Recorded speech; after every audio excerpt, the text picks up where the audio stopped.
ಪೆಪೆ team ಎಲ್ಲರಿಗೂ welcome. ನಮಸ್ಕಾರ. ಹೇಗಿದ್ದೀರಾ? ಗುಡ್ ಸರ್, ಪೆಪೆ ತುಂಬಾ ಎಕ್ಸೈಟ್ ಆಗಿರುವಂತ ಪ್ರಾಜೆಕ್ಟ್. ಈವನ್ ನೀವೆಷ್ಟು ಎಕ್ಸೈಟ್ ಆಗಿದ್ರು ಅಷ್ಟೇ ಎಕ್ಸೈಟ್ಮೆಂಟ್ ಆಡಿಯನ್ಸ್ ಕೂಡ ಇದೆ. ಬಿಕಾಸ್ ಆಫ್ ವಿಜುವಲ್ಸ್, ಅಂದ್ರೆ ಈ ಥರದ ವಿಜುವಲ್ಸ್ ಇದು ಜನರಲ್ ಆಗಿ ಹೇಳ್ತಾರೆ. ನನಗೂ ಅದು ರಿಪೀಟ್ ಮಾಡೋದು ಬೇಜಾರು ಅನ್ಸುತ್ತೆ, ಯಾಕಂದ್ರೆ ಮಲಯಾಳಂದಲ್ಲಿ ಬರ್ತಾ ಇರುವಂತಹ ಆ ಥರದ ಕಂಟೆಂಟ್ ಅನ್ಸುತ್ತೆ ಅಂತ. ಸೊ ಫಸ್ಟ್ ಟೈಮ್ ತುಂಬಾ ತುಂಬಾ ರಾ ಕಾಣಿಸ್ಕೊಂಡಿದ್ದಾರೆ ವಿನಯ್ ಸರ್ ಆಸ್ ಪೆಪೆ. ಸೊ ನನ್ನ ಮೊದಲ ಪ್ರಶ್ನೆ, ಪೆಪೆಗೂ ಮತ್ತೆ ನಿಮ್ಮ ಪಾತ್ರ ಹೆಂಗ್ ಕನೆಕ್ಟ್ ಆಗುತ್ತೆ ಅಂತ. ಯಾರು ಮಾತಾಡ್ಬೇಕು ಫಸ್ಟ್? ಸರ್ ನೀವೇ ನನಗೆ ಪ್ರಾಸಬದ್ಧವಾಗಿದೆ, ಯಾಕಂದ್ರೆ ಸಿನಿಮಾ ಹೆಸರು ಪೆಪೆ, ನನ್ನ ಕ್ಯಾರೆಕ್ಟರ್ ಹೆಸರು ಮಲ್ಪೆ. ನಾನೊಂದು ಇಲ್ಲೆಲ್ಲ ವಿಲನ್ ಪಾತ್ರವೇ ಮಾಡಿರೋದು ನಾವೆಲ್ಲರೂ. ನನ್ನ ಒಂದು ಖುಷಿ ಸಿಕ್ಕಿದ್ದೇನು ಅಂತಂದರೆ, ಸುಮಾರು 85% ಆಫ್ ದ ಸಿನಿಮಾದಲ್ಲಿ ನನ್ನ ಪಾತ್ರ ವೀಲ್ ಚೇರ್ ಮೇಲೆ ಇರ್ತೀನಿ. I don't move around. I mean ನಾನು ನಡೆಯೋದು ಗಿಡಿಯೋದೆಲ್ಲ ಏನಿಲ್ಲ, ಎಕ್ಸೆಪ್ಟ್ ಫ್ಲ್ಯಾಶ್ ಕಟ್ಟಲ್ಲಿ ಮಾತ್ರ ಕಾರ್ ಡ್ರೈವ್ ಮಾಡಿಕೊಂಡು ಫ್ಯಾಮಿಲಿ ಜೊತೆ ಹೋಗೋದು, ಆ ಥರದ್ದು ಏನೋ ಒಂದು ಸೀನ್ ಇದೆ. ಇಡೀ ಸಿನಿಮಾ ನಾನು ವೀಲ್ ಚೇರ್ ಮೇಲೆ ಇರ್ತೀನಿ. ವೀಲ್ ಚೇರ್ ಮೇಲೆ ಕೂತ್ಕೊಂಡು ಏನೇನು ಮಾಡಬೇಕೋ ಏನೇನು ಮಾಡಬಾರ್ದು ಎಲ್ಲ ಮಾಡ್ತಾ ಇರ್ತೀನಿ.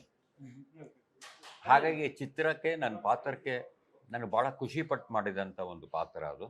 ಯಾಕಂದರೆ ನನಗದು ವಿಭಿನ್ನ ಅಂತ ನನಗನ್ನಿಸ್ತು. ಆ ವಿಭಿನ್ನ ಪಾತ್ರಕ್ಕೆ ನಾನೇನು ಜಸ್ಟಿಫೈ ಮಾಡಬೇಕು ಅದು ಮಾಡಿದ್ದೀನಿ ಅಂತ ಅಂದ್ಕೊಂಡಿದ್ದೀನಿ. ಅದು ಯಾಕಂದರೆ ಫೈನಲಿ ಪ್ರೇಕ್ಷಕರೇ ಅದಕ್ಕೆ ಜಡ್ಜಸ್.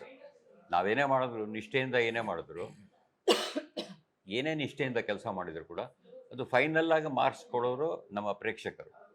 ಹಾಗಾಗಿ ಪ್ರೇಕ್ಷಕರು ಇದನ್ನು ಹೇಗೆ ರಿಸೀವ್ ಮಾಡ್ತಾರೆ ಅನ್ನೋದು ಅವ್ರ ಮೇಲೆ ಬಿಟ್ಟಿದೆ. ಆದರೆ ಇಷ್ಟಪಡ್ತಾರೆ, ಇಷ್ಟಪಡಲಿ, ಸಕ್ಸಸ್ ಆಗಲಿ ಅನ್ನೋದು ನನ್ನ ಭಾವನೆ. Back to back cinema release ಇದೆ ನಿಮ್ದು. ಎಷ್ಟು ಎಕ್ಸೈಟ್ಮೆಂಟ್ ಇದೆ ನಿಮಗೆ? ಎಕ್ಸೈಟ್ಮೆಂಟ್ ಅಂತೂ ಹೈ ಲೆವೆಲ್ ಅಲ್ಲಿ ಇದೆ, ತಡ್ಕೊಳಕ್ಕೆ ಆಗ್ತಾ ಇಲ್ಲ ನಿಮ್ಗೆ. ಆ ಲೆವೆಲ್ ಇದೆ. ಇವತ್ತು ಪೌಡರ್ ರಿಲೀಸ್ ಇದೆ, ಅದರಲ್ಲಿ ಒಂದು ಚಿಕ್ಕ ರೋಲ್ ಮಾಡಿದ್ದೀನಿ, ತುಂಬಾ ದೊಡ್ಡದೇನಂತ ಅಲ್ಲ. BTS ರಿಲೀಸ್ ಇದೆ, UI ರಿಲೀಸ್ ಇದೆ, ಪೆಪೆ. ಸೊ ಪೆಪೆ ನನಗೆ ತುಂಬಾ ಇಷ್ಟ, ಅಂದ್ರೆ ಮನಸ್ಸಿಗೆ ಹತ್ರ ಆಗಿರುವಂಥ ಸಿನಿಮಾ. ಈವನ್ UI ಕೂಡ, ಈವನ್ BTS ಕೂಡ. ಬಟ್ ಪೆಪೆಲಿರುವಂಥ ಕ್ಯಾರೆಕ್ಟರ್ ನನ್ನ ಅಂದ್ರೆ ಯಾವಾಗಲೂ ಮಾಡಬೇಕು, ಅದ್ರ ಅಂಥ ಒಂದು ವುಮನ್ ಎಕ್ಸಿಸ್ಟ್ ಆಗಬೇಕು ವರ್ಲ್ಡಲ್ಲಿ ಅಂತ ಅನಿಸುವಂಥ ಕ್ಯಾರೆಕ್ಟರ್ ಅದು. ಸೊ ಆ one of the best characters ನಾನು ಮಾಡಿರುವಂಥದ್ದು. ಸೊ ತುಂಬಾ ಅಂದ್ರೆ ತುಂಬಾ ಖುಷಿ ಇದೆ. ಕಾಯ್ತಾ ಇದ್ವಿ ಪೆಪೆ ರಿಲೀಸ್ ಆಗಬೇಕು ಅಂತ. ನಾವು ಕೇಳ್ಪಟ್ವಿ ನಿಮ್ಮ ಪಾತ್ರಕ್ಕೆ 100+ ಸಮಥಿಂಗ್ ಆಡಿಷನ್ ಆಗಿದೆ. ಸೊ ಅಂದ್ರೆ ಅಲ್ಲೇ ಗೊತ್ತಾಗುತ್ತೆ ಅಂದ್ರೆ ಎಷ್ಟು ಟಫ್ ಇರ್ಬೋದು ಆ ಪಾತ್ರ ಅಂತ. ಹೆಂಗ್ ಅನ್ಸ್ತು ನಿಮ್ಗೆ ಪೋರ್ಟ್ರೇ ದಟ್ ಕ್ಯಾರೆಕ್ಟರ್? ಅಂದ್ರೆ ಆಬ್ವಿಯಸ್ಲಿ ಚಾಲೆಂಜಿಂಗ್ ಆಗಿ ಇತ್ತು. ಯಾಕಂದ್ರೆ ಅದರಲ್ಲಿರೋ ಯಾವ ಎಮೋಷನ್ಸ್ ಕೂಡ ನಾವು ನಿಜ ನಾರ್ಮಲ್ ಲೈಫಲ್ಲಿ ಡೇ ಟು ಡೇ ಇದರಲ್ಲಿ ಕಾಮನ್ ಆಗಿ ಫೀಲ್ ಮಾಡ್ತೀವಲ್ಲ, ಖುಷಿ, ದುಃಖ, ಆ ಲೇಯರ್ ಅಲ್ಲ, ಅದಕ್ಕಿಂತ ಇನ್ನು ಡೀಪರ್ ಲೆವೆಲ್ ಇರುವಂಥ ಎಮೋಷನ್ಸು ಎಲ್ಲ ಕ್ಯಾರೆಕ್ಟರ್ಗಳು ಕೂಡ ನನ್ನದು ಕ್ಯಾರೆಕ್ಟರ್ ಸೇರಿಸಿ ಪೋರ್ಟ್ರೇ ಮಾಡಬೇಕಿತ್ತು. ಸೊ ಅದು ತುಂಬ ಅಂದರೆ ತುಂಬ ಚಾಲೆಂಜಿಂಗ್. ಆ್ಯಂಡ್ ಅದ್ರ ಜೊತೆ ಒಂದು ಕಾನ್ಫಿಡೆನ್ಸ್ ಬೇಕು ಆ ಕ್ಯಾರೆಕ್ಟರ್ಗೆ. ಅದು ಪ್ರತಿ ಶಾರ್ಟಲ್ಲೂ ನಾನು ಸುಮ್ಮನೆ ಏನು ಹೇಳಿದೆ, ಸುಮ್ಮನೆ ನಿಂತ್ಕೊಂಡು ನೋಡ್ತಾ ಇದ್ರು ಕೂಡ ಆ ಕಾನ್ಫಿಡೆನ್ಸ್ ಕಣ್ಣಲ್ಲಿ ಕಾಣಿಸ್ಬೇಕು, ಬಾಡಿ ಲ್ಯಾಂಗ್ವೇಜಲ್ಲಿ ಕಾಣಿಸ್ಬೇಕು. ಸೊ ಅದನ್ನು ಅಚೀವ್ ಮಾಡೋದು ಒಂದೊಂದ್ಸಲ ಆಗ್ತಿತ್ತು, ಒಂದೊಂದ್ಸಲ ಆಗ್ತಿರ್ಲಿಲ್ಲ. ಸೊ ಎಲ್ಲರ ಹೆಲ್ಪಿಂದ, ಡೈರೆಕ್ಟರ್ ಆಗಿರ್ಬೋದು, ಕೋ ಆ್ಯಕ್ಟರ್ಸ್ ಹೆಲ್ಪಿಂದ ಅದು ಮಾಡಿರೋದು. ಅದು ಹಿಂಗೆ ಬಂದಿರೋದು ಅಂದರೆ ಅದು ಜನ ಹೇಳ್ಬೇಕಾಗತ್ತೆ.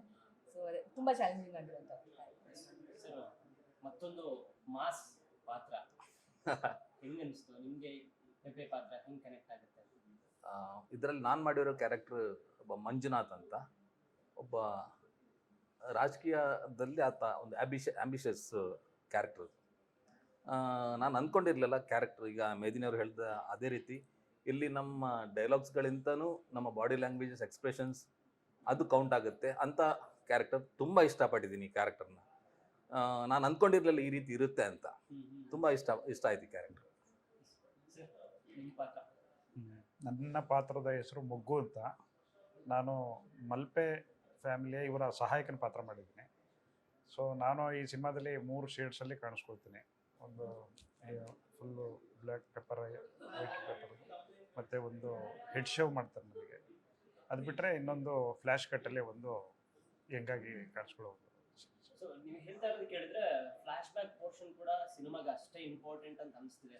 ಯಾಕಂದ್ರೆ ನೀವು ಹೇಳಿದ್ರಿ, ಸರ್ ಕೂಡ ಹೇಳಿದ್ರು, ಸೊ ಅದೆಲ್ಲ ಯಾವ ಥರದ ಒಂದು ಎಮೋಷನ್ನ ಕ್ಯಾರಿ ಮಾಡ್ಬೋದು ಅಂತ ಆಡಿಯನ್ಸ್. ನನ್ನ ಫ್ಲ್ಯಾಶ್ ಕಟ್ಟಲ್ಲಿ ಬಹುಶಃ ನಾನು ಯಾಕೆ ವೀಲ್ ಚೇರ್ ಮೇಲೆ ಕೂಡ್ತೀನಿ ಅನ್ನೋ ಒಂದು ಸೀನ್ ಇದೆ. ಹಾಗಾಗಿ ಅದು ಗೊತ್ತಾಗತ್ತೆ ಜನಕ್ಕೆ, ನೀವು ಯಾರು ಕಾರಣ ನಾನು ವೀಲ್ ಚೇರ್ ಮೇಲೆ ಕೂಡ್ಲಿಕ್ಕೆ ಅನ್ನೋದೆಲ್ಲ ರಿವೀಲ್ ಆಗುತ್ತೆ. ಅದು ಇಂಟ್ರೆಸ್ಟಿಂಗ್ ಆಗಿದೆ. ಎಲ್ಲ ಕ್ಯಾರೆಕ್ಟರ್ಸ್ಗಳು ಈಗ ಈ ಸ್ಥಿತಿಲಿ ಇರೋದಕ್ಕೆ ಕಾರಣ ಅದು ಫ್ಲಾಶ್ ಬ್ಯಾಕ್ ಎಲ್ಲ ಕಟ್ಸ್ಗಳು ಅಷ್ಟೇ ಇಂಪಾರ್ಟೆಂಟ್ ಎರಡು ಪೋರ್ಷನ್ಸ್ ಸಿನಿಮಾದಲ್ಲಿ ಪ್ಲಾಟ್ಗೆ. ಅಂದ್ರೆ ಫಸ್ಟ್ ಒಂದು ಟೀಸರ್ ಬಿಟ್ಟಿದ್ರು ಅಂದ್ರೆ 2 years ಬ್ಯಾಕ್ ಗಣೇಶ್ ಸರ್ ಬರ್ಡೇಗೆ. ಅದ್ರಲ್ಲಿ ಹಿಂಗಿತ್ತು ಅಂದ್ರೆ ಒಂದು ಫ್ಯಾಮಿಲಿ ಟ್ರೀ ತರ ಎಲ್ಲ ಎಕ್ಸ್ಪ್ಲನೇಷನ್ ಎಲ್ಲ ಕೂತ್ಕೊಂಡು ಬರ್ತಾ ಇತ್ತು. ಅಂದ್ರೆ ಒಂದು ಜಿಂಕೆ, ಒಂದು ಹುಲಿ, ನಡೆಯುವಂತಹ ಸಂಘರ್ಷಣೆ, ತಲೆ ಎತ್ತಬಾರ್ದು, ಎತ್ತಿದ್ರೆ ಏನಾಗುತ್ತೆ ಅನ್ನುವಂಥ ಒಂದಿಷ್ಟು ದೊಡ್ಡ ಸಾರಾಂಶನೇ ಇತ್ತು. ಅದನ್ನೆಲ್ಲ ತಿಳ್ಕೊಳ್ಳೋದಕ್ಕೆ ನಮ್ಗೊಂದಿಷ್ಟು ತಲೆ ಓಡಿಸ್ಬೇಕಾಯ್ತು. ಇವಾಗ ನೋಡಿದ್ರೆ ಫುಲ್ ಮಾಸ್ ಅಂಡ್ ಮಾಸ್ ಇದೆ. ಸೊ ಯಾವೆಲ್ಲ ಎಮೋಷನ್ಸ್ನ ಪೆಪೆನಲ್ಲಿ ಎಕ್ಸ್ಪೆಕ್ಟ್ ಮಾಡ್ಬೋದು ಅಂತ ನಾವು. ಪೆಪೆ ಆಕ್ಚುಲಿ ಅಂದ್ರೆ ಹೋಲ್ ಪ್ಲಾಟ್ ಇರೋದು ಪೆಪೆ ಅನ್ನೋ ಕೂಡ ಹೀರೋ ಅಂತ, ಅಂದ್ರೆ ಇದು ಪ್ರೊಟಾಗ್ನಿಸ್ಟ್ ಅಂತಲ್ಲ, ಹೋಲ್ ಅದ್ರದ್ದಿರೋ ಏನಂತಾರೆ ಅದಕ್ಕೆ ಪ್ಲಾಟ್ ಅಥವಾ ಏನ್ರ ಬಗ್ಗೆ ಮಾತಾಡ್ತಿದಾರೋ ಅದು ಇದ್ರದ್ದು ಪ್ರೊಟಾಗನಿಸ್ಟ್. ಸೊ ಅದು ಆಪ್ರೆಸ್ಡ್ ಬಗ್ಗೆ ಮಾತಾಡ್ತಾರೆ ಜಾಸ್ತಿ. ಅದು ಆಪ್ರೆಸ್ಡ್ ಬೇಕಾದ್ರೆ ಜಾತಿಲಿರ್ಬೋದು, ಜಾತಿಯಿಂದ ಆಗಿರ್ಬೋದು ಅಥವಾ ವಿಮೆನ್ ಇರ್ಬೋದು. ಸೊ ಅವರೆಲ್ಲರ ಧ್ವನಿಯಾಗಿ ಪೆಪೆ ಸಿನಿಮಾ ಇದೆ. ಸೊ ಅದಕ್ಕೆ ಸಂಬಂಧಪಟ್ಟಿರೋಂಥ ಆಕ್ರೋಶ ಇದೆ, ಪ್ರೀತಿ ಇದೆ, ಬಿಟ್ರೇಯಲ್ ಇದೆ, ಎಲ್ಲದೂ ಇದೆ ಅದರಲ್ಲಿ. ರಿವೆಂಜ್ ಇದೆ ಮೇಯ್ನ್ ಆಗಿ. Sir out and out mass ಕಾಣ್ತಾ ಇದೆ. ಸೊ ಫೈಟ್ ಸೀಕ್ವೆನ್ಸ್ಗಳದ್ದು ಕೂಡ ಕೆಲವೊಂದಿಷ್ಟು ಝಲಕ್ ಕಾಣ್ತಾ ಇದೆ. ಸೊ ಫೈಟ್ ಸೀಕ್ವೆನ್ಸ್ ನಿಮ್ದು ಇದೆಯಾ ಅಥವಾ ಎಷ್ಟೆಲ್ಲ ಎಕ್ಸ್ಪೆಕ್ಟ್ ಮಾಡ್ಬೋದು? ಇಲ್ಲ, ನನ್ನ ಪರ್ಸನಲಿ ನಂಗೆ ಫೈಟ್ ಸೀನ್ಸ್ ಇಲ್ಲ. Okay. ಆ್ಯಕ್ಚುಲಿ ನನ್ನ ಪೋರ್ಷನ್ ಬೇರೆನೇ ಬರುತ್ತೆ ಅದು. ಆ್ಯಕ್ಚುಲಿ ಹೌದು, ಇಂಡಿವಿಜುವಲ್ ಆಗಿರುತ್ತೆ. Okay. ಹೌದು. Only ತಲೆ ಉಪಯೋಗಿಸ್ಕೊಂಡು. ಹೌದು. ಇಲ್ಲ ಇದೆ ಅವ್ರ ಆಕ್ಷನ್ ಇದೆ ಅವ್ರಿಗೆ ಸಣ್ಣದಿದೆ. ಅದೇ ಜನರೆಲ್ಲ ಹೇಳ್ತಾರೆ ರಾಜಕಾರಣಿಗಳಂದ್ರೆ ತಲೆ ಉಪಯೋಗಿಸೋದು ಜಾಸ್ತಿ. ಅಂದ್ರೆ ಆ ಫ್ರಸ್ಟ್ರೇಷನ್ ಇರುತ್ತೆ ಅವನಿಗೆ, ಅವ್ನು ಅನ್ಕೊಂಡಿದ್ದು ಸಿಗ್ದಿದ್ದಾಗ ಇರೋ ಫ್ರಸ್ಟ್ರೇಷನ್ ಅಂತ ಕ್ಯಾರೆಕ್ಟರ್ ಅದು ಆ್ಯಕ್ಚುಲಿ. ಅಂದ್ರೆ ಲಾಸ್ಟಿಗೆ ಆ ಥರ ಬಿಲ್ಡಪ್ ಆಗ್ತಾ ಹೋಗುತ್ತೆ ಆ ಕ್ಯಾರೆಕ್ಟರ್. ಹೌದು ಸರ್ ನಿಮಗೆ ಅಂದ್ರೆ ಹೆಡ್ ಶೇವ್ ಮಾಡ್ತಾರೆ, ಅದಕ್ಕೆ ಒಂದಿಷ್ಟು ರೀಸನ್ ಇರುತ್ತೆ, ಅಥವಾ ಅದಾದ ನಂತರ ಅವ್ರ ಮೇಲೆ ರಿವೆಂಜ್ ತಗೊಳ್ಳುವಂತಹ ಒಂದಿಷ್ಟು ಸನ್ನಿವೇಶಗಳನ್ನ ಎಕ್ಸ್ಪೆಕ್ಟ್ ಮಾಡ್ತೀವಿ. ಸೊ ನಿಮ್ಮ ಸೀಕ್ವೆನ್ಸ್ಗಳು ಹೆಂಗಿರುತ್ತೆ ಫೈಟ್ ಸೀಕ್ವೆನ್ಸ್ಗಳಾಗಿರುತ್ತೆ? ನಂದು ಫೈಟ್ ಸೀಕ್ವೆನ್ಸು ನಂದು 2 ಫೈಟ್ ಇದೆ ಸರ್ ಲೆಕ್ಕದಲ್ಲಿ. ಸೊ ಹಾಗಾಗಿ ರಿವೆಂಜೇ ಸರ್, ಅದು ರಿವೆಂಜ್ ಇದ್ದೇ ಇರುತ್ತೆ. ಅವಮಾನ ಮಾಡಿದವ್ರಿಗೆ ಯಾವತ್ತೂ ರಿವೆಂಜ್ ಇದ್ದೇ ಇರುತ್ತೆ. ಅದು ಸಿನಿಮಾದಲ್ಲಿ ನೋಡಿದ್ರೆ ಚೆನ್ನಾಗಿರುತ್ತೆ. ಸರ್ ಅಂದ್ರೆ ನಾವು ಅಣ್ಣ ಅವ್ರ ಹೆಸರು ಕೇಳಿದ್ವಿ ಅಷ್ಟೇ, ನಾವು ಡೈರೆಕ್ಟ್ ಆಗಿ ನೋಡಿಲ್ಲ, ಆ ಭಾಗ್ಯ ನಮಗೆ ಸಿಕ್ಕಿಲ್ಲ. ಬಟ್ ದೊಡ್ಡ ಮನೆ ಕುಟುಂಬ ಅಂದಾಗ ಒಂದಿಷ್ಟು ಬೆಂಚ್ ಮಾರ್ಕ್ ಇರುತ್ತೆ, ಅವ್ರದ್ದೇ ಆದಂತಹ ಒಂದಿಷ್ಟು ಒಂದು ಝೋನ್ ಅಂತ ಇರುತ್ತೆ. ಶಿವಣ್ಣ ಕೆಲವೊಂದಿಷ್ಟು ಮಾಸ್ ಸಿನಿಮಾಗಳು ಮಾಡಿರ್ತಾರೆ, ಬಟ್ ವಿನಯ್ ಅವರ ಈ ಥರದ ಪಾತ್ರದಲ್ಲಿ ಯಾರು ಎಕ್ಸ್ಪೆಕ್ಟ್ ಮಾಡಿರಲಿಲ್ಲ. ಯಾಕೆಂದ್ರೆ ಅಣ್ಣವ್ರ ಅಂದ ತಕ್ಷಣ ಒಂದು ಫ್ಯಾಮಿಲಿ ಮ್ಯಾನ್ ಇದ್ದಂಗೆ ಅವರೆಲ್ಲ. ಸೊ ಅವ್ರನ್ನ ಈ ಪಾತ್ರದಲ್ಲಿ ನೋಡ್ತಾ ಇರೋದು ನಿಮ್ಗೆ ಹೆಂಗೆ ಅನಿಸ್ತು? ಬಿಕಾಸ್ ನೀವು ಅಲ್ಲಿಂದನೂ ನೋಡ್ಕೊಂಡು ಬಂದಿರ್ತೀರ ಖಂಡಿತವಾಗಿ. ಬಹುಶಃ ಅವ್ರಿಗೆ ಇದು ಒಂದು ಬ್ರೇಕ್ ಕೊಡ್ಬೋದು ಅಂತ ನನಗೆ ಅನಿಸಿದೆ. ಯಾಕಂದರೆ ಟ್ರೇಲರ್ ನೋಡಿದ್ಮೇಲೆ ನನಗೆ ಅನಿಸಿದೆ ಬ್ರೇಕ್ ಕೊಡಲಿ ಅವ್ರಿಗೆ. ಸೊ ಒಳ್ಳೇದಾಗಲಿ ಅಂತ ಎಲ್ಲರೂ ಒಂದು ಸಿನಿಮಾ ಒಂದು ಪ್ರಾಜೆಕ್ಟ್ ಅಂತ ಮಾಡಿದಾಗ ಅದರಲ್ಲಿ ಇನ್ವಾಲ್ವ್ ಇದ್ದಂಥ ಆರ್ಟಿಸ್ಟ್ ಆಗ್ಬೋದು, ಟೆಕ್ನಿಷಿಯನ್ಸ್ ಆಗ್ಬೋದು, ಯಾರೇ ಆಗ್ಬೋದು, ಎಲ್ಲರೂ ಒಂದು ಒಳ್ಳೆ ಉದ್ದೇಶದಿಂದ ಕೆಲಸ ಮಾಡಿರ್ತಾರೆ, ಕಷ್ಟಪಟ್ಟು ಕೆಲಸ ಮಾಡಿರ್ತಾರೆ. ಅದು ಇದರಲ್ಲಂತೂ ನಮ್ಮ ನಿರ್ದೇಶಕರು ಹಂತದಲ್ಲೂ ಕೂಡ ಅವರು ತುಂಬ ಇನ್ವಾಲ್ವ್ ಆಗಿ ಈ ಸಿನಿಮಾಕ್ಕೆ ಎಷ್ಟು ಕಾಂಟ್ರಿಬ್ಯೂಟ್ ಮಾಡಬೇಕೋ ಅಷ್ಟನ್ನು 100% ಮಾಡಿದ್ದಾರೆ ಅಂತ ನನಗನ್ಸುತ್ತೆ. ಸಿನಿಮಾದಲ್ಲಿ ನೋಡಿದ್ರೆ ಅಂದ್ರೆ ಟ್ರೈಲರಲ್ಲಿ ನೋಡಿದ್ರೆ ನಗುವಂಥ ಸನ್ನಿವೇಶ ಯಾವುದೂ ಇಲ್ಲ ನಮಗೆ. ಎಲ್ಲವೂ ಕೂಡ ಗೂಸ್ ಬಂಪ್ಸ್ ಇದೆ, ಎಕ್ಸೈಟ್ಮೆಂಟ್ ಇದೆ, ವಾವ್ ಅನ್ನೋ ಥರ ವಿಜುವಲ್ಸ್ ಇದೆ. ಬಟ್ ಸೆಟ್ಟಲ್ಲಿ ಹೆಂಗಿರೋದು ಅಂತ ಯಾರು ನೀವೆಲ್ಲರೂ ನಗ್ತಾ ಇದ್ದಾರೆ ಆಬ್ವಿಯಸ್ಲಿ ನ್ಯಾಚುರಲಿ ಎಲ್ಲರೂ ನಮ್ಗೆ ಹಂಚ್ಕೋಬೋದಾ ಕೆಲವೊಂದಿಷ್ಟು ಸನ್ನಿವೇಶಗಳು ನಿಮ್ಮ ಮಧ್ಯೆ ಆಗಿರ್ಬೋದು, ಟೀಮ್ ಜೊತೆ ಆಗಿರ್ಬೋದು? ಇಲ್ಲ, ಟೋಟಲ್ ಟೀಮು ತುಂಬ ಹೇಳಿದ್ನಲ್ಲ ಆಗ್ಲೇ, ಭಾಳ ಕಷ್ಟಪಟ್ಟು ಕೆಲಸ ಮಾಡಿದ್ದಾರೆ. ಶಾರ್ಟ್ ಕಟ್ ಆಯಿತು ಅಂದರೆ ಸ್ವಲ್ಪ ರಿಲ್ಯಾಕ್ಸ್ ಆಗ್ತಾ ಇದ್ವಿ ನಾವು, ತಮಾಷೆ ಮಾಡೋದು ಮಾಡ್ತಾ ಇದ್ವಿ.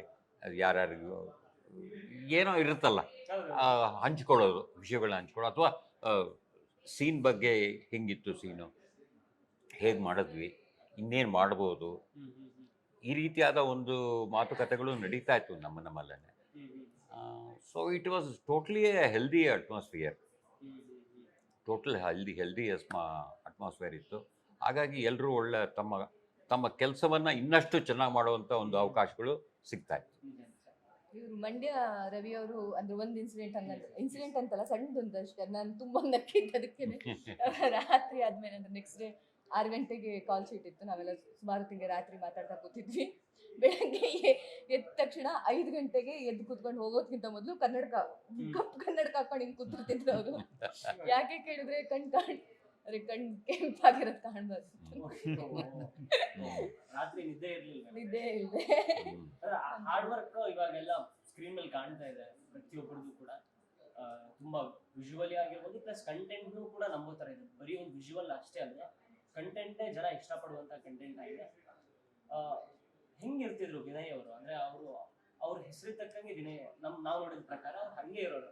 ಬಟ್ ಇದರಲ್ಲಿ ಇಷ್ಟು ದೊಡ್ಡ ಚೇಂಜ್ ಓವರ್ ಇದೆಯಲ್ಲ, ಅದು ಹಿಂಗಿರೋರು ಆನ್ ಸ್ಕ್ರೀನ್ ಆಫ್ ಸ್ಕ್ರೀನ್ ಹಿಂಗಾಗೋದು, ಆ ಸ್ವಿಚ್ ಹಿಂಗಾಗ್ತಿದ್ರು ಅಂತ.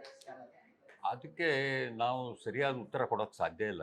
ಯಾಕಂದ್ರೆ ಯಾರಿಗೂ ಅವ್ರ ಜೊತೆ ಕಾಂಬಿನೇಷನ್ ಅಂತ ನನಗಿರ್ಲಿಲ್ಲ. ಇವ್ರಿಗೂ ಇಲ್ಲ, ಅವ್ರಿಗೂ ಇಲ್ಲ. ಇವ್ರಿಗಿದ್ದಿರ್ಬೋದು. ನನಗೊಂದು ಚಿಕ್ಕ ಪೋರ್ಷನ್ ಇತ್ತು ಅಷ್ಟೇ. ಸೊ ಅವರಿಬ್ರು ಬೆಟರ್ ಇದ್ದೇ.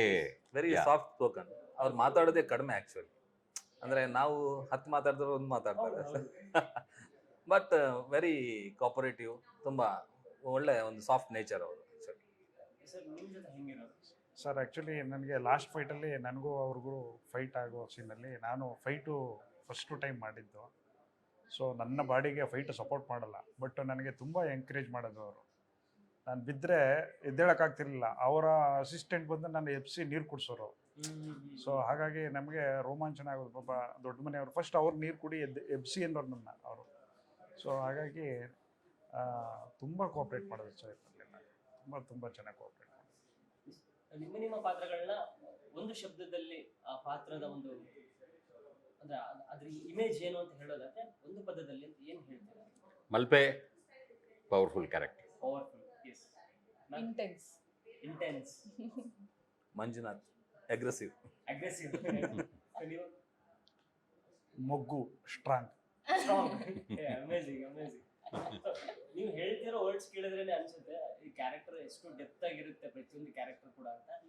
ಸೊ ಕೃಪೆ 30ನೇ ತಾರೀಕು ರಿಲೀಸ್ ಆಗ್ತಾ ಇದೆ. ಡೆಫಿನೆಟ್ಲಿ ಎಲ್ಲರೂ ಎಕ್ಸೈಟ್ ಆಗಿದ್ದಾರೆ ನಿಮ್ಮ ಜೊತೆ, ನಾವು ಕೂಡ ಪ್ಲಸ್ ಜನ ಕೂಡ. ಸೊ ಏನು ಹೇಳ್ತೀರಾ ಅಂತ ಫೈನಲಿ ಏನೇನು ಎಕ್ಸ್ಪೆಕ್ಟ್ ಮಾಡ್ಬೋದು ಪೆಪೆಯಿಂದ ಅಂತ? ದಯವಿಟ್ಟು ಎಲ್ಲ ಪ್ರೇಕ್ಷಕರಲ್ಲಿ ನಾವು ಕೇಳ್ಕೊಳ್ಳೋದು ಇಷ್ಟೇ, ಚಿತ್ರಮಂದಿರಕ್ಕೆ ಬನ್ನಿ, ಸಿನಿಮಾ ನೋಡಿ, ಇಷ್ಟಪಟ್ಟು ಪ್ರಚಾರ ಮಾಡಿ, ಆ್ಯಂಡ್ ಲಿಪ್ ಪಬ್ಲಿಸಿಟಿ ಮಾಡಿ. ಯಾಕಂದರೆ there is no publicity like lip publicity ಅಂತ ಹೇಳ್ತಾರೆ. ಬಾಯಿಂದ ಬಾಯಿ ಹರಡೋದು ಭಾಳ ಬೇಗ ಹರಡುತ್ತದೆ ಲಿಪ್ ಪಬ್ಲಿಸಿಟಿನಲ್ಲಿ. ಅದನ್ನು ದಯವಿಟ್ಟು ಮಾಡಿ ನಮ್ಮ ಒಂದು ಸಿನಿಮಾನ ಗೆಲ್ಲಿಸಿ ಅಂತ ಈ ಮೂಲಕ ನಿಮ್ಮನ್ನು ಕೇಳ್ಕೊಳ್ತಾ ಇದ್ದೀನಿ. ಸಿನಿಮಾ ಆ್ಯಕ್ಚುಲಿ ತುಂಬ ಅಂದರೆ ತುಂಬ ಚೆನ್ನಾಗಿದೆ. ಬೇರೆ ಥರ ಕನ್ನಡ ಇಂಡಸ್ಟ್ರಿ ಈಗ ಬೇಕಾಗಿರುವಂಥದ್ದು ಕ್ರಾಫ್ಟಲ್ಲಿ ಆಗಿರ್ಬೋದು, ಕಥೆಯಲ್ಲಾಗಿರ್ಬೋದು, ಪರ್ಫಾರ್ಮೆನ್ಸಲ್ಲಿ ಆಗಿರ್ಬೋದು, ಕ್ಯಾರೆಕ್ಟರ್ಸ್ ಹೆಂಗೆ ಬರೆದಿದ್ದಾರೆ ಶ್ರೀದೇಶ್ ಅವರು, ಎಲ್ಲದಕ್ಕೂ ಒಂದು ತೂಕ ಇದೆ. ಪ್ರತಿ ಸಣ್ಣ ಕ್ಯಾರೆಕ್ಟರ್ ಬಂದ್ರೂ ತೆರೆ ಮೇಲೆ ಅದಕ್ಕೆ ಒಂದು ಆರ್ಕ್ ಇದೆ, ಅದಕ್ಕೊಂದು ಬ್ಯಾಕ್ಗ್ರೌಂಡ್ ಸ್ಟೋರಿ ಇದೆ, ಅದಷ್ಟು ವರ್ಕ್ ಮಾಡಿದ್ದಾರೆ ಅವರು. ಸೊ ಅದೆಲ್ಲದೂ ಸಿನಿಮಾದಲ್ಲಿ ಕಾಣಿಸುತ್ತೆ. And film as a film making ಪರ್ಸ್ಪೆಕ್ಟಿವಲ್ಲಿ ನೋಡಿದ್ರಂತೂ ಎಲ್ಲ 100% ಬರೋ ಹಾಗಿದೆ. ವ್ಯಾಲೆನ್ಸ್ ಚೂರು ಜಾಸ್ತಿ ಇದೆ, ಬಟ್ ಸ್ಟಿಲ್ ಇಟ್ಸ್ ಓಕೆ. ಅದು ಯಾರಿಗೂ ಹಾಂಟ್ ಮಾಡಲ್ಲ ಅಂತ ಅನ್ಕೋತೀನಿ. ಮನೆಗೆ ಹೋದ್ಮೇಲೂ ಅದೇ ರಕ್ತನೇ ಕಾಣಿಸ್ತಿರತ್ತೆ. ಅದಕ್ಕೆ ಟ್ರೈಲರ್ ಅಲ್ಲಿ ಮೊದಲೇ ಆಗ್ಬಿಟ್ಟಿದ್ರು ಅನ್ಸುತ್ತೆ. ಜನರಲ್ ಆಗಿ ಸರ್ಟಿಫಿಕೇಟ್ ಸೆನ್ಸರ್ ಕಡೆಯಿಂದ ಬರೋದಕ್ಕಿಂತ ಮುಂಚೆನೆ ಟ್ರೈಲರ್ ಅಲ್ಲೇ ಹಾಕಿದ್ರು ಇಟ್ಸ್ 8 ಸರ್ಟಿಫೈಡ್ ಅಂತ. ಸೊ ಅದಕ್ಕೆ ಚೆನ್ನಾಗಿರುತ್ತೆ ಸಿನಿಮಾ, ದಯವಿಟ್ಟು ಬಂದು ನೋಡಿ. ಸರ್ ಒಂದು ಹೊಸ ಪ್ರಯತ್ನ ಅಂದರೆ ಕಂಟೆಂಟ್ ಬೇಸ್ಡ್ ಅಂತಾರಲ್ಲ, we are very confident and very sure. Content ಅಂತೂ 100%. ಯಾಕಂದರೆ ನಾವು ಈ ಸಿನಿಮಾದೊಂದು ಭಾಗವಾಗಿ ಹೇಳ್ತಿದ್ದೀವಿ. ಅಂದರೆ ಈಗ ಈ ಹಂತಕ್ಕೆ ಬಂದ ನಂತರ ಈ ಟ್ರೇಲರ್ ರಿಲೀಸ್ ಆದಮೇಲೆ ಮೂವಿ ಹೀಗಿದೆ ಅಂತ ನಮಗೂ ಅಂದರೆ ಈ ಥರ ಔಟ್ಪುಟ್ ಬಂದಿದೆ ಅಂತ. ಹಾಗಾಗಿ ಈಗ ಪ್ರತಿಯೊಬ್ಬರು ಹೆಚ್ಚಾಗಿ ಆ ಕಂಟೆಂಟ್, ಈಗ ನೀವೇ ನೋಡಿರ್ಬೋದು, ಯಾವುದೇ ಭಾಷೆ ಆಗಿರಲಿ ಜನರು ಆ ಕಂಟೆಂಟ್ ಅಂತ ಇದ್ದರೆ ಇರೆಸ್ಪೆಕ್ಟಿವ್ ಆಫ್ ಲ್ಯಾಂಗ್ವೇಜ್ ಅವ್ರು ನೋಡ್ತಾರೆ. ಈಗ ನಮ್ಮ ಭಾಷೆಯಲ್ಲೇ ಬಂದಿದೆ, ಅದಕ್ಕೋಸ್ಕರ ವಿ ಆರ್ ವೆರಿ ಕಾನ್ಫಿಡೆಂಟ್. ನಮ್ಗೆ ತುಂಬ ಭರವಸೆ ಇದೆ.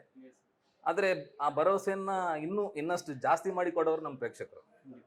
ಖಂಡಿತ ಬಂದು ಮೂವಿ ನೋಡಿ, ನಿಮಗೆ ನಿರಾಶೆ ಆಗಲ್ಲ. ಕನ್ನಡದ ಒಂದು ವಿಭಿನ್ನ ಚಿತ್ರ ಇದು. ಸ್ಕ್ರೀನ್ ನರೇಷನ್ನು ಬೇರೆ ಥರನೇ ಇದೆ, ರೆಗ್ಯುಲರ್ ಪ್ಯಾಟರ್ನ್ ಇಲ್ಲ.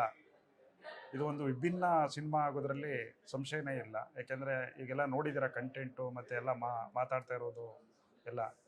ಇದೇ ತಿಂಗಳು 30ನೇ ತಾರೀಕು ಸಿನಿಮಾ ರಿಲೀಸ್ ಆಗ್ತಾ ಇದೆ. ದಯವಿಟ್ಟು ಚಿತ್ರಮಂದಿರಕ್ಕೆ ಬಂದು ಸಿನಿಮಾ ನೋಡಿ ಅಷ್ಟೇ. ನನ್ನ ಕೊನೆಯ ಪ್ರಶ್ನೆ, ನೀವು ಹೇಳಿದ್ರಿ ನಿಮ್ಮ ಪಾತ್ರದ ಒಂದು ಅಂದ್ರೆ ಅದರ ಒಂದು ವರ್ಡಲ್ಲಿ ಹೇಳಿದ್ರಿ. ಸೊ ಅದೇ ತರ ಪೆಪ್ಪೆ ಪಾತ್ರನ ನಾವು ಅಗ್ರೆಷನ್ ಅಲ್ಲಿ ನೋಡ್ತಾ ಇದೀವಿ. ಪೆಪ್ಪೆ ಪಾತ್ರನ ನೀವು ಬಿಂಬಿಸೋದಾದ್ರೆ ಒಂದು ವರ್ಡಲ್ಲಿ ಏನಂತ ಬಿಂಬಿಸ್ತೀರಾ ಅಂತ ಎಲ್ಲರೂ ಕೂಡ? ಸೆನ್ಸಿಟಿವ್ ಅಂತ. ಸೆನ್ಸಿಟಿವ್. ಸೆನ್ಸಿಟಿವ್. ಓಕೆ. ನೀವು I think she is right. Okay. ನೀವೇನಾದ್ರೂ ಬೇರೆ very sensitive. Very sensitive. Balancing. Balancing. Okay, thank you so much. ತುಂಬಾ ಅದ್ಭುತವಾಗಿದೆ ಟ್ರೈಲರ್, ಟೀಸರ್ ಆಗಿರ್ಬೋದು, ಎಲ್ಲವೂ ಕೂಡ ತುಂಬಾ ಎಕ್ಸ್ಪೆಕ್ಟೇಷನ್ಸ್ನ ಜಾಸ್ತಿ ಮಾಡ್ತಾ ಇದೆ. ಸೊ ಅದೇ ಎಕ್ಸ್ಪೆಕ್ಟೇಷನ್ಸ್ ಅಲ್ಲಿ ಜನ ಬಂದು ಅವ್ರಿಗೂ ಕೂಡ ತುಂಬಾ ದೊಡ್ಡ ಮಟ್ಟದ ಮನರಂಜನೆ ಕೊಡ್ಲಿ, ಪೆಪ್ಪೆ ದೊಡ್ಡ ಮಟ್ಟದ ಸಕ್ಸಸ್ ಕಾಣಲಿ, ನಿಮ್ಮ ಪಾತ್ರಗಳಿಗೂ ಕೂಡ ಅಷ್ಟೇ ಒಂದು ಶ್ಲಾಘನೆ ಬರಲಿ ಅಂತ ಕೇಳ್ಕೊತೀವಿ. Thank you very much. Thank you. Thank you.